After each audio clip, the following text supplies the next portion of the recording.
ಪರಂ ಶಾಂತಿ Kannada YouTube channel ಪರಂ ಶಾಂತಿ ಬೇಹದ್ ಜ್ಞಾನಕ್ಕೆ ಸ್ವಾಗತ. Amazing facts of spirit ghost world, ಇದರ ಬಗ್ಗೆ ಬಾಪೂಜಿಯವರು ಏನು ಹೇಳಿದ್ದಾರೆ ನೋಡೋಣ.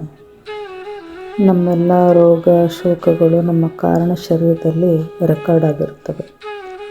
ಈ ನೋವಿನಿಂದ ನಾವು ಬಳಲಾಡುತ್ತಾ ಡಾಕ್ಟರ್ಗಳ ಬಳಿಗೆ ಹೋಗುತ್ತೇವೆ. ರೋಗ ಶೋಕಗಳೆಲ್ಲ ಕಾರಣ ಶರೀರದಲ್ಲಿ ಅಡಗಿರುವುದರಿಂದ ನಮಗೆ ಕರ್ಮ ಬಂಧನಗಳು ಎದುರಾಗುತ್ತವೆ. ಡಾಕ್ಟರ್ ಬಳಿ ಹೋದಾಗ ನಮಗೆ ತಾತ್ಕಾಲಿಕ ಉಪಶಮನ ಸಿಗುತ್ತದೆ. ನೀವು ಪರ್ಮನೆಂಟ್ ಆಗಿಯೇ ಅದರಿಂದ ಮುಕ್ತಿಯನ್ನು ಪಡೆಯಬೇಕು. ಭೂತ ಪ್ರೇತಗಳಿಂದ ಮುಕ್ತಿಯನ್ನು ಪಡೆಯಬೇಕು, ಮನುಷ್ಯ ಆತ್ಮನಿಂದಲೂ ಮುಕ್ತಿ ಬೇಕು ಎಂದಾಗ ಇದನ್ನು ನಾವು ಮೋಕ್ಷ ಅಂತ ಹೇಳ್ತೇವೆ. ನೀವು ಎಲ್ಲದರಿಂದ ಮುಕ್ತಿ ಪಡೆಯಬೇಕು ಅಂದರೆ ಕರ್ಮಾತೀತ ಸ್ಥಿತಿಗೆ ಬರಬೇಕು.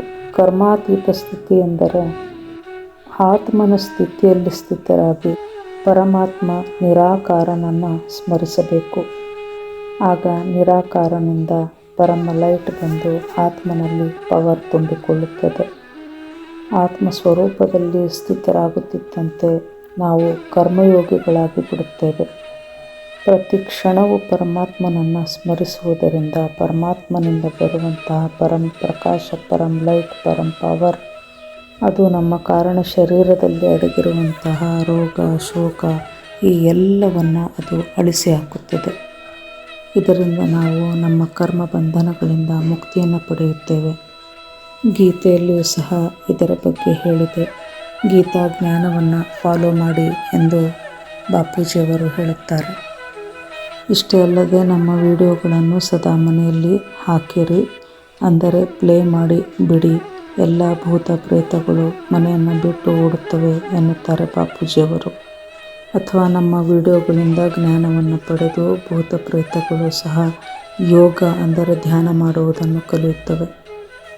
ನೀವು ಸಹ ಕರ್ಮ ಬಂಧನದಿಂದ ಮುಕ್ತಿಯನ್ನು ಪಡೆಯಿರಿ. ಧ್ಯಾನದಿಂದ ಮಾತ್ರ ಇದೆಲ್ಲವೂ ಸಾಧ್ಯ. ಭೂತಗಳು ಸಹ ಸತೋಪ್ರಧಾನವಾಗಿ ಕರ್ಮ ಬಂಧನದಿಂದ ಮುಕ್ತವಾಗುತ್ತವೆ. ಹನುಮಾನ್ ಚಾಲಿಸ ಹಾಕಿಡುವುದರಿಂದ ಭೂತ ಪ್ರೇತಗಳು ಮನೆಯಿಂದ ಓಡಿ ಹೋಗುತ್ತವೆ. ಇದು ಒಂದು ಒಳ್ಳೆಯ ಮಾರ್ಗವಾಗಿದೆ ಭೂತ ಪ್ರೇತಗಳನ್ನು ಓಡಿಸಲು. ಆದರೆ ಸದಾ ಹನುಮಂತ ನಮ್ಮ ರಕ್ಷಣೆಗೆ ಬರುತ್ತಾನೆ ಎಂಬುದನ್ನು ನೀವು ಸ್ವಲ್ಪ ತಿಳಿದುಕೊಂಡು ನೋಡಿ, ಇದು ಸಾಧ್ಯವೇ? ಉದಾಹರಣೆಗೆ ಇವಾಗ 80 ಕೋಟಿ ಹಿಂದೂಗಳಿದ್ದಾರೆ ಎಂದಿಟ್ಟುಕೊಳ್ಳಿ. ಆ 80 ಕೋಟಿ ಹಿಂದೂಗಳ ಮನೆಯಲ್ಲಿರುವಂಥ ಭೂತಗಳನ್ನು ಓಡಿಸಲು ಒಂದು ಹನುಮಾನ್ ಚಾಲಿಸ ಎಷ್ಟು ತಾನೇ ಕೆಲಸ ಮಾಡಬಲ್ಲದು? ಹನುಮಂತ ಯಾರ್ಯಾರ ಮನೆಗೆ ಹೋಗಬಲ್ಲ, ಎಷ್ಟು ಮನೆಗಳನ್ನು ಪ್ರೊಟೆಕ್ಟ್ ಮಾಡಲಿಕ್ಕೆ ಸಾಧ್ಯ? ಅಥವಾ 80 ಕೋಟಿ ರೂಪ ಧಾರಣೆ ಮಾಡಿ ಎಲ್ಲರ ಬಳಿ ಹೋಗಿ ಹನುಮಂತ ಭೂತಗಳನ್ನು ಓಡಿಸಲಿಕ್ಕೆ ಸಾಧ್ಯವಿದೆಯಾ? ಹನುಮಂತನ ಆತ್ಮನಲ್ಲಿ ಇಷ್ಟು ಶಕ್ತಿ ಇದೆಯೇ? ಇದಕ್ಕೆ ಬದಲಾಗಿ ನೀವು ಯೋಚಿಸಿ ನೋಡಿ. ಹನುಮಂತನ ಭಗವಂತ ಯಾರು? ರಾಮ. ರಾಮ ಆಲ್ಮೈಟಿಯ ಅವತಾರವೇ ಆಗಿದ್ದ, ಪೂರ್ಣ ಪುರುಷೋತ್ತಮನಾಗಿದ್ದ, ಅವಿನಾಶಿ ಬ್ರಹ್ಮನ ಅವತಾರವೇ ಆಗಿದ್ದ ರಾಮ. ಈ ಅವಿನಾಶಿ ಪರಬ್ರಹ್ಮ ಅವತಾರ ರಾಮನನ್ನು ನೀವು ಸ್ವೀಕರಿಸಿ. ಅವತಾರ ಎಂದರೆ ಸಾಕಾರ.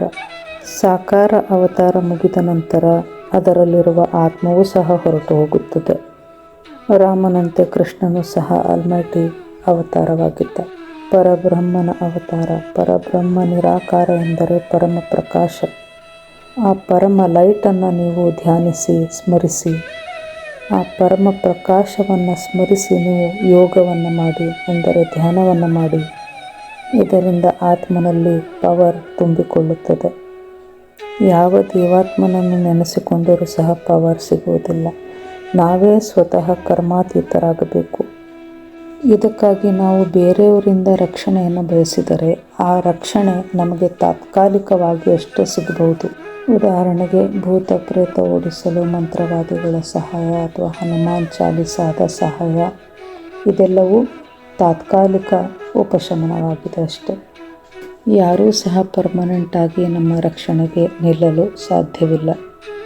ನೀವು ಪರ್ಮನೆಂಟಾಗಿ ಭೂತ ಪ್ರೇತಗಳಿಂದ, ಕರ್ಮಗಳಿಂದ, ಆತ್ಮಗಳಿಂದ ನೀವು ರಕ್ಷಣೆಯನ್ನು ಪಡೆಯಬೇಕು ಎಂದಾದರೆ ಪರಮ ಪ್ರಕಾಶ ಪರಮಾತ್ಮನೊಂದಿಗೆ ನೀವು ಕನೆಕ್ಟ್ ಆಗಿ ಧ್ಯಾನ ಮಾಡಿ, ಆಗ ಆತ್ಮನಲ್ಲಿ ಪವರ್ ಬರುತ್ತದೆ.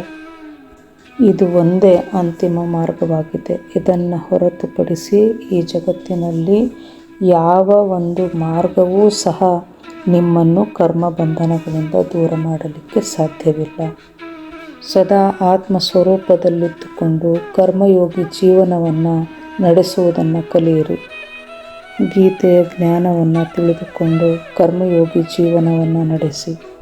ಇದನ್ನು ಬಿಟ್ಟು ಬೇರೆ ಎಷ್ಟೇ ಉಪಾಯಗಳನ್ನು ಮಾಡಿ ಯಾವುದೂ ಸಹ ನಿಮಗೆ ಶಾಶ್ವತ ಪರಿಹಾರ ಕೊಡುವುದಿಲ್ಲ.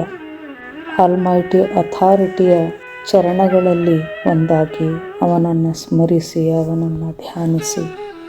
ಆ ಪವರ್ ಹೌಸ್ನಿಂದ ನೀವು ಪವರನ್ನು ಪಡೆದುಕೊಳ್ಳಿ. ಆ ಪರಮಾತ್ಮನೊಂದಿಗೆ ಸದಾ ಕನೆಕ್ಟ್ ಆಗಿ. ಇದನ್ನೇ ಯೋಗ ಎನ್ನುತ್ತೇವೆ. ಈ ರೀತಿ ಸ್ಮರಣೆ ಧ್ಯಾನವನ್ನು ಮಾಡಿ ಆಲ್ಮೈಟಿಯಿಂದ ಪವರನ್ನು ಪಡೆದುಕೊಳ್ಳಿ ಎನ್ನುತ್ತಾರೆ ಬಾಪೂಜಿಯವರು. ಪರಂ ಶಾಂತಿ, ಬೇಹದ್ ಕಿ ಪರಂ ಶಾಂತಿ. बेहद की परम शांति सोचो, बोलो परम शांति। Join us daily for our morning live meditation, Monday to Saturday, 5:30 to 6:30 a.m. बोलो परम शांति। Join us daily for live meditation, 10 p.m. to 11 p.m. on YouTube Live. Subscribe now. Website www.paramshanti.org. Email us anand@paramshanti.org. Like, share, subscribe. Join today. बेहद की